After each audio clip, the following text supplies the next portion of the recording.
Western Massachusetts veterans aren't happy about how their fellow vets are being treated. We talked to some people today who say delays at the VA are a problem. The VA has been thrust into the spotlight amid allegations of delays and misconduct in facilities across the country.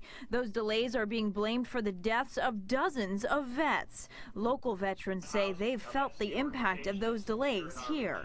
I have a service-connected claim that I have been working on for 14 years, sent 3 letters to the president, and it's still in the pot, just cooking. Veterans on Thursday celebrated the groundbreaking in Springfield of a new apartment building that will soon house homeless vets and those at risk of becoming homeless.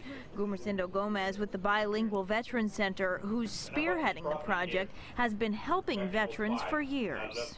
I see veterans coming and telling me what they go through the VA, and I have to front those situations with the VA for them because many times they turn them away. A recent investigation into the Phoenix VA healthcare system found about 1,700 veterans in need of care were at risk of being lost or forgotten after being kept off an official waiting list. It uncovered an average of 115-day wait for a first appointment. The situation out in Phoenix, it is a shame. I do not understand how something like that, from a veteran's perspective, could ever have taken place.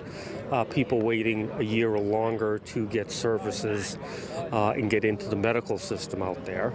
I've never heard of that lengthy delay taking place here. 42 centers across the country are now under investigation, none of them here in Massachusetts.